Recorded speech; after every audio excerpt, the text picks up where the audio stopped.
Welcome to the Bigger Room podcast. I'm your host, Mel Cobian.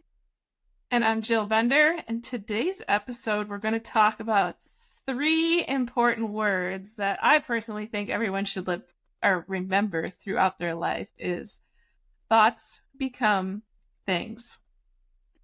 Now, Mel, what does that mean to you? Thoughts become things. What that means to me is everything that you think gets reflected directly in front of you, whether it's good or bad, regardless of what it is. So it's the life that you project in front of you. Exactly. So one of my negative projecting examples that I have that I can share with you guys is when I first bought my house in 2012. It's my only house I've ever actually owned. And all I kept thinking was, because of the backyard bumps up to like a little creek back there and it's kind of marshy and nobody's behind me, which is great. But all I kept thinking was, man, there better not be snakes in my yard. I just don't want snakes. That's all I just don't want snakes in my yard. And guess what, people? I got You snakes. found a snake. Oh, I got lots of Yep. snakes. I had a guy install a privacy fence, and the one guy said to me, "You must have a nest in your yard somewhere because I have never seen that many snakes in one area." I'm like, "Oh yeah, I'm good at manifesting." Yeah. I called those snakes to me for sure. So yeah, it doesn't matter what you're thinking about. It is gonna become something in your life. So more positive thoughts that you can fill your day with, fill your thoughts with, fill your life with, the better outcome you're going to see. You become what you consume. And that's not just what you read, what you watch, but especially what you think. And right now, like at this time, there's a lot of things going on here in the US with it being an election year, for example, and it's very easy to get caught up in what's happening, and you can get frustrated, you can get angry, and by all means, like that's your right. But at the end of the day, if you are feeling that way, you're probably going to play into the polarity that is happening. And when you pull back, and then the thing is, like, there's the individual thought that influences your life, but there's also that collective. As a collective, if we're all in the same room and we're all, playing into the polarity of an opinion or an emotion, that entire room is going to have, you can just walk into this room and it's going to feel so thick with whatever that energy is. And the same can happen if it's like an angry mob or a room full of people that just meditated and are masterminding. The energies are going to feel so different when you walk into those rooms. Yeah, so you could already feel it, huh? You could feel it just Yeah. thinking about it. You're like, oh shit, it's like really freaking thick over here, and over here you feel like you can fly because it's that open and free, and like you just thought about it and you felt it. So that's how powerful it is. I picture, well, when I first heard you, when you first said, this negative room, and then when you were painting the picture of this positive room, when you said it was a room full of, I don't know what words you were saying, but all I was thinking was a room full of peaceful hippies. Yeah, exactly. That was the first thing that came to mind, and then I saw like butterflies, and I saw all kinds of, I heard some interesting music in my head. But when you said people that are masterminding, I immediately threw us in Dubai. Yeah. And the crazy positive, vibes. Environment. Like those vibes between that group of people that were there, it was just, we could fly. That was just incredible. And so that was when I could really feel what you were talking about. Yeah. And that's exactly what happens with our thoughts, though. For every limitation, every limiting thought and belief that you have, think of the walls in the room getting smaller and smaller and smaller, because that's what we do. Our thoughts create a gel cell. And so we're putting up these bars and we're compressing ourselves into this room. What happens if you have the opposite perspective and you expand your consciousness by having thoughts that are expanding, right? We're either limiting ourselves or we are expanding. And so getting in that state of mind of, are my thoughts helping me grow? Are they expanding me? Am I challenging myself with these thoughts, such as maybe having an income goal for those of you that are entrepreneurs and you're kind of creating your own income, right? You can sit here and be like, oh, the thought of making 10K a month, like that makes my heart like, or I feel like I'm choking up because I don't believe that. So then you're never going to accomplish that goal because the belief. If you don't have the belief, that means that you're not expanded enough, which is doing the mental workouts of listening to podcasts like this, listening to books, having mentors that have accomplished it. Because Jill, I know that you can speak to starting as a beginner, and then the reason why you were able to have success was also because you were being mentored by somebody who was also a beginner, and you saw them expand. So you're like, if they can do it, I can do it too. 100%. Yeah. Maybe witnessing other people expand could be the inspiration you need. And personally, the what comes to mind is having a mentor. Maybe that's hiring a personal trainer, right, Jill? Hiring a personal trainer, hiring a mentor, and to rope it right back into thoughts become things. When you have somebody like that in your life, it's helping you control those thoughts. They're going to continue to flood your thoughts with those positive words, those positive affirmations, those positive visions that you want to see in order to give you a much better outcome, the one that you're looking for. So if it is a monetary goal, Mel and I both, I think we talked about it 2 episodes ago, where we have a sticky note, or I went as far as writing out a check to myself for $25,000 to be cashed by 9/14. That's in 10 days now. And but I wrote that, and it was a 30-day goal, and I'm flooding my thoughts with that. It's hanging on my fridge. I have another note to remind me. I constantly put it into my journaling at night. That is the thought that I want in my head. That's the thought that I want to see. That's the outcome that You're taking creative control instead of being a victim to your circumstances.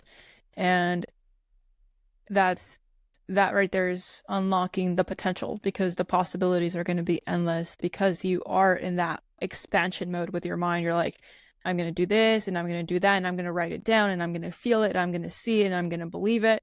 So really, by law of the universe, it must come to fruition. And if it doesn't, it means that at a subconscious level, you don't believe. You don't believe. And there's a difference in the energy behind I can make $10,000 versus I can make $100,000 in 30 days. If you don't believe that you can make that big of a jump, start small, because all you need to do is experience it once, and then your goal's going to go up, and it's going to go up. You're like, oh, dang, I just made 10K in a month. What about 15? What about 20?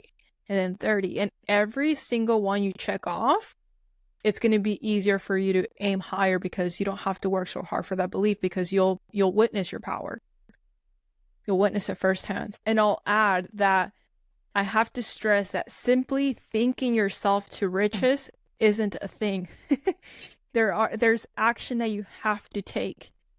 And the thing is, don't focus on how you need to take those actions, but rather allow the universe to bring those stepping stones that you need to take for that to happen. Because sometimes we can say, let's just take 10K a month, for example, because I have found that tends to be the average when I ask people, like, how much money do you want to make? For whatever reason, people think that's like, that's just a common goal. If you get caught up on how you're going to do it, and then I have to do this and I have to do that, you're getting stuck on that energy of have to.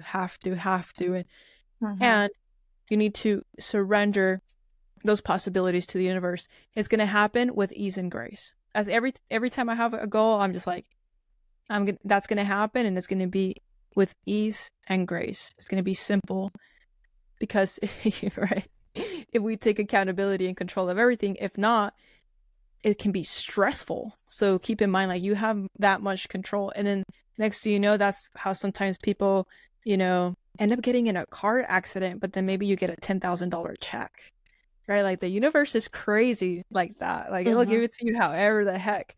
So make sure that you're telling the universe, like, please don't let it be an accident. Let it No, come don't to me. say it. You don't. Yeah, because then you're gonna tell her. Yeah, Yeah, take because it's control. hearing. It Yeah, doesn't care that you're saying I don't. yeah, it doesn't understand the difference between it knows I am. The conscious mind knows I am, like I am a millionaire. And if you're not, and you don't, like, you're like, that makes you, it gives you the ick to say that. Yeah. The universe knows that you don't believe it because you're saying it without that conviction that you are. So just affirming, it's gonna come to me with ease and grace in the best way possible, and things are gonna shift. So don't be surprised if all of a sudden you meet a new friend that tends to have this business that has a skill that you're very good at. You have to be open to the possibilities, because at the end of the day, I think I can speak for everybody when we say we want to be from a place of service, but with ease and grace, and we don't want to stress, right? I don't think anybody wants that. Yeah, Mal, that's interesting that you did bring that up with ease and grace. And in my journaling more recently, I mean, in the last month, I'm going to say, I have been putting down, like, this $25,000, it's going to drop into my lap some way, somehow. Heck yeah. I am completely open to how it's going to happen. I also have a $4 million in 2025 goal. Again, I don't know how it's going to happen. I don't even care about the how. I just know it's going to happen. So with the ease and grace thing is, I have had a lot of changes in my business and a lot of different directions. And I've asked the universe many times, like, just show me some sign, like, guide me, make it known this is the direction I should be going and putting my energy into. And it's super cool how it works, and I don't know how it works, but all of a sudden, I've had many things shown recently where I'm like, yeah, this could be the one. This could be the one. But then I remember this should be something enjoyable, something that is not I'm going to do that again. And I was having a lot of, I got to do that again this year. And Right. And I'm not doing that anymore. That's not the way. There's resistance with me. And that is showing in every aspect, including my results. Exactly. So I just opened myself up. And if you guys just open yourself up, be completely open and willing to be guided, really. Think about the things that you want. Think about that outcome and only focus on that outcome. This is what I want. This is me. See yourself as that person that has that outcome, and you will get there. You absolutely will. Absolutely get there. And I will say, take what Jill said into consideration and write it down, because if you write down your goals and they're not manifesting before your eyes, there's going to be a couple reasons why that is, but the most important one is that you don't believe. And I have seen time and time again, just from being in different communities, people usually be like, oh, well, it's easy for you to say because X, Y, and Z, or it's easy for you to say because you're in the United States, and it's like, do you realize that's victim mindset? Right? So whatever thing you're giving your power to, so if you're objecting to the reality that you get to create the reality you want, that objection is your limiting beliefs, the limiting mindset, trying to self-sabotage and give power outside of you. The moment you do that, you're not a creator. Let's be creators. Know that your thoughts lead to your realities, so think wisely. Absolutely. Thoughts become things. Thank you so much for joining us today on this episode of the Bigger Room Podcast. We'll see you next time.